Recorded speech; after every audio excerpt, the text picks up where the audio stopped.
नमस्कार छात्रों, बीए प्रथम वर्ष प्रथम प्रश्न पत्र की इस कक्षा में आप सभी का स्वागत है। आज हम प्रथम प्रश्न पत्र प्राचीन एवं मध्यकालीन काव्य के अंतर्गत प्रेम मार्गी सूफी कवि जायसी का विश्लेषण करेंगे। हम देखेंगे जायसी के जीवन वृत्त एवं साहित्यिक प्रवृत्तियों को।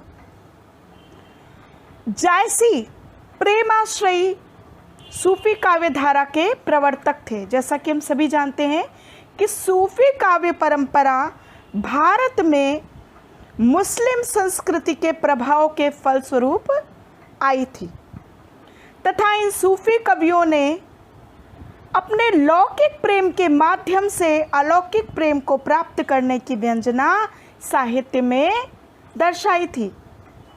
जायसी इस काव्यधारा के प्रवर्तक साहित्यकार माने जाते हैं।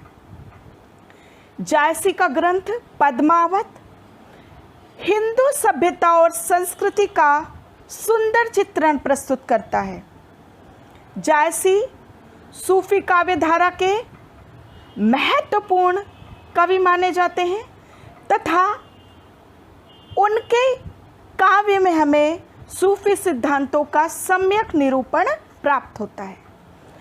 आइए देखते हैं कि क्या है ये सूफी काव्य परंपरा। भक्ति काल की निर्गुण धारा के अंतर्गत संत काव्य एवं सूफी काव्य नामक दो शाखाएं हैं, ये हम सभी जानते हैं।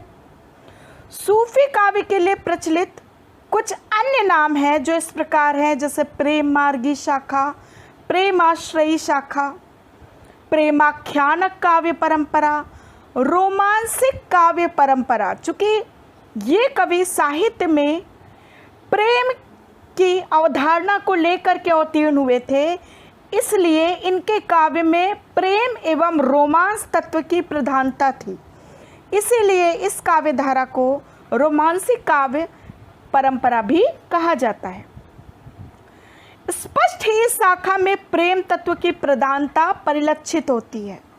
जैसे कहते मोहम्मद बाजी प्रेम की जो भावे त्यों खेल। सूफी काव्य में उपलब्ध प्रेम भावना भारतीय प्रेम से कुछ अलग है। यह स्वच्छंद प्रेम है जिसे अंग्रेजी में रोमांस कहा जाता है। इस प्रकार की प्रेम भावना में स्वच्छंदता, सौंदर्य भावना तथा साहसपूर्ण क्रियाकलाप विद्यमान रहते हैं तथा यह मर्यादावादी दाम्पत्य प्रेम से हटकर है। स्वच्छंद प्रेम समाज की मान्यताओं को स्वीकार नहीं करता। हिंदी के मध्यकालीन प्रेमाख्यानक ग्रंथों में इसी रोमांस का चित्रण किया गया है। प्रमुख सूफी कवि एवं उनकी रचनाओं पर एक दृष्टि डालते हैं तो सूफी प्रेमाख्यानकों में सर्वप्रथम रचना मानी जाती है मुल्ला दाऊद कृत चंदायन, जिसको लोर कथा भी कहा जाता है। इसका रचना काल 1379 ईस्वी बताया जाता है। दूसरे प्रसिद्ध कवि कुतुबन हैं, जिनकी रचना के नाम है मृगावती। इस ग्रंथ का रचना काल 1503 ईस्वी है। सूफी प्रेमाख्यानक काव्य परंपरा में सर्व प्रमुख हैं इस काव्य धारा के प्रतिनिधि रचनाकार मलिक मोहम्मद जायसी तथा इनका प्रसिद्ध ग्रंथ है पद्मावत। इस ग्रंथ की रचना 947 हिजरी अर्थात सन के रूप में गणना करने पर सन 1540 ईस्वी में की गई थी। इसके अतिरिक्त इनके और दो प्रसिद्ध ग्रंथ हैं अखरावट और आखिरी कलाम। मंझन कृत मधुमालती का भी सूफी प्रेमाख्यानकों में महत्वपूर्ण स्थान है।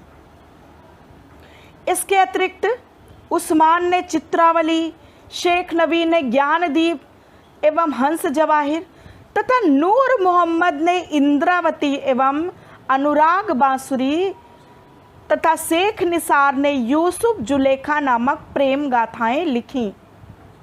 मुसलमान सूफी कवियों के अतिरिक्त कुछ हिंदी कवियों ने भी प्रेम गाथाएं लिखी हैं। इनमें से प्रमुख हैं ईश्वर दास कृत सत्यवती कथा तथा दुखहरण दास कृत पुष्पावती। तो इस प्रकार हमने देखा कि सूफी काव्य परंपरा, जो कि मुस्लिम सभ्यता व संस्कृति के प्रभाव स्वरूप अपने मत और सिद्धांतों को भारतीय जनमानस के बीच प्रचारित प्रसारित करने के उद्देश्य से सामने आई थी, उसके प्रमुख कवि तथा प्रमुख ग्रंथ कौन कौन से हैं।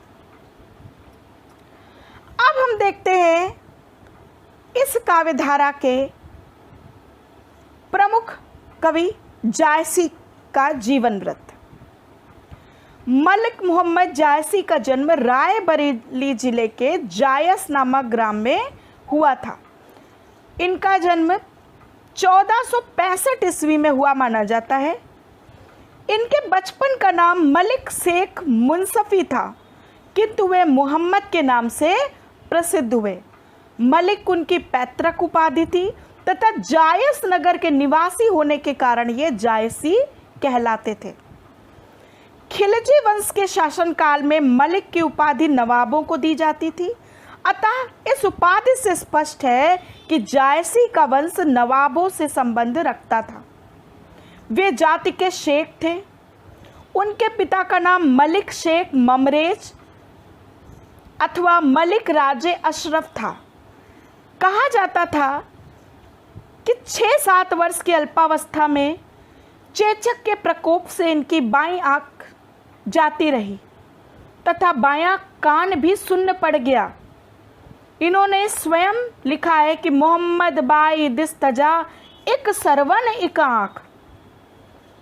एक और किंवदंती प्रचलित है इनके बारे में कि चेचक के प्रकोप के कारण इनके चेहरे पर अत्यधिक कुरूपता आ गई थी, जिसको देखकर एक बार तत्कालीन शहंशाह शेर शाह ने इनका उपहास उड़ाया था।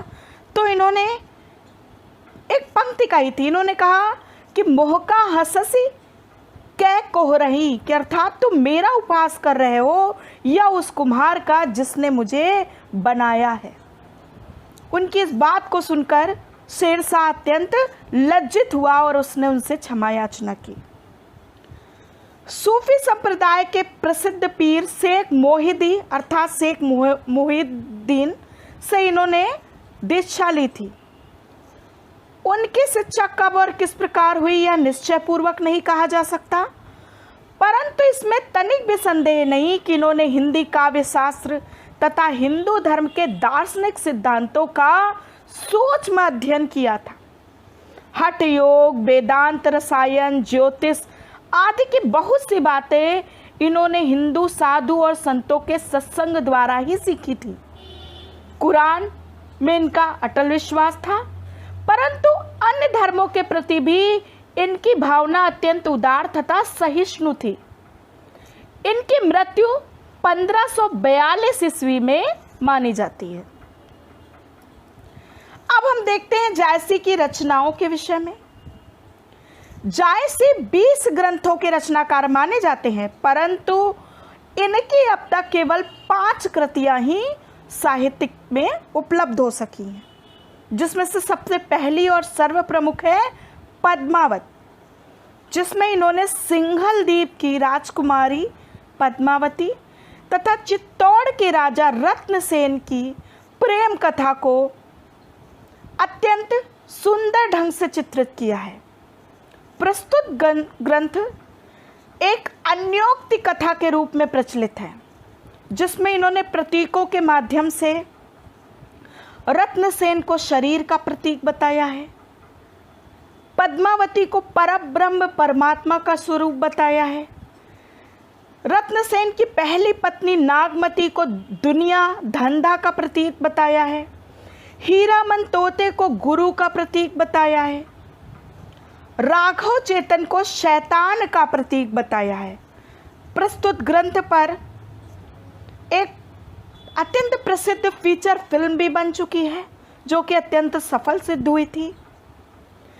पद्मावत इतिहास और कल्पना के मिश्रण से रचित एक सुंदर प्रेमाख्यानक काव्य है जिसमें पूर्वार्ध कल्पित है तथा उत्तरार्ध इतिहास सम्मत है।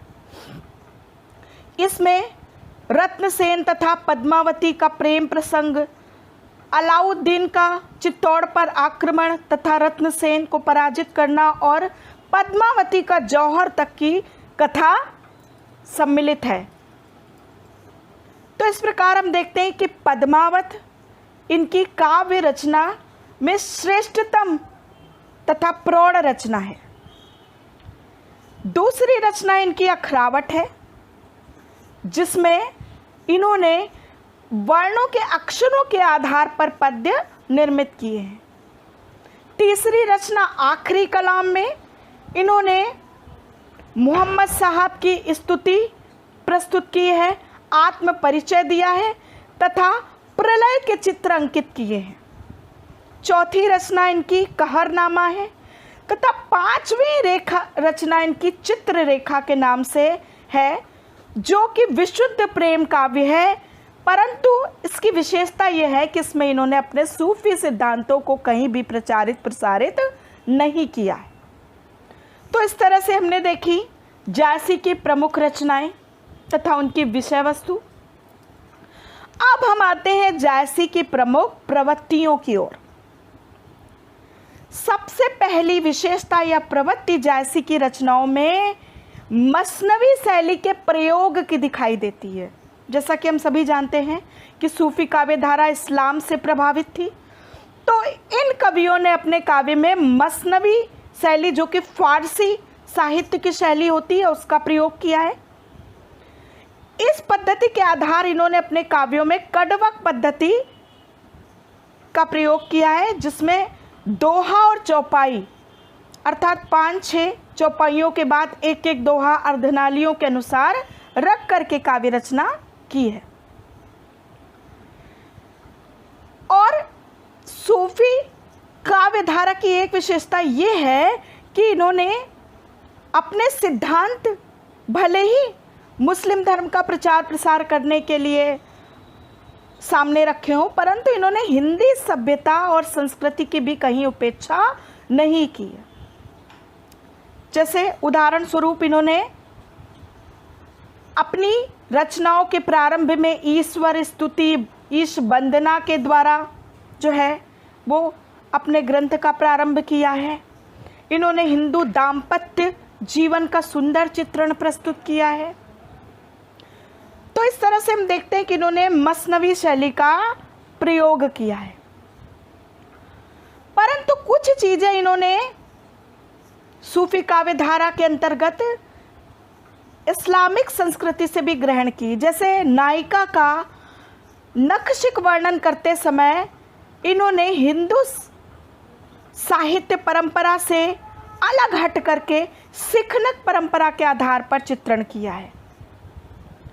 जैसे हिंदू साहित्य परंपरा में नायिका के सौंदर्य का चित्रण करते समय नख से प्रारंभ होकर शीश तक चित्रण होता है, परंतु जायसी ने शीश से प्रारंभ करते हुए नख तक सौंदर्य चित्रण किया है। तो इस प्रकार से हम देखते हैं कि मुस्लिम सभ्यता, संस्कृति और साहित्य की विशेषताएं इनके इस ग्रंथ में दिखाई देती हैं।